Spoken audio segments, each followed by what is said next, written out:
বন্ধুরা, তোমরা সবাই কেমন আছো? তো দেখো, আমি তো কাল বলেছিলাম তোমাদেরকে যে আমি বাজার করতে যাব, মানে শপিং করতে যাব। কদিন পর ঘুরতে যাচ্ছি, তো সেই জন্য শপিং করতে যাব। তো দেখো, রোদে আমাদের অবস্থা কেমন হয়েছে। রোদও দিয়েছিল প্রচণ্ড, আবার বাইকে হাওয়াও লাগছিল জোরে জোরে। তো সেই জন্যই আমাদের এই অবস্থা। আমি ঢাকা নিয়েছিলাম, তাও ঢাকা খুলে যাচ্ছিলো, এত হাওয়া দিচ্ছিল। তো যাই হোক, দেখো আমরা চলে এসেছি বাজারে। বাজার বলতে আমরা এসেছিলাম দুর্গাপুর ব্যানাচিতিতে।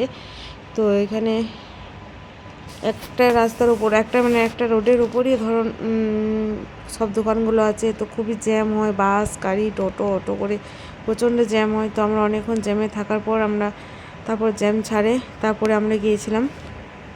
তো আমরা এসেছিলাম এই দেখো সিটি বাজার মেট্রোতে। তো এখানে কালেকশান আমার খুবই ভালো লাগে, মানে ছেলেদের, মানে ছেলে মেয়ে সবারই খুব সুন্দর সুন্দর কালেকশান পাওয়া যায়। তো আমার মতে আমার খুব ভালো লাগে। তো সেই জন্য আমি এখানে চলে এসেছি। আমি এখানে বেনাচিতে এলে আমি এই মেট্রো বা সিটি বাজারে একবার ঘুরে যাই। তো চলো, কি না আনলি তোমাদের সঙ্গে পরে ভিডিওতে শেয়ার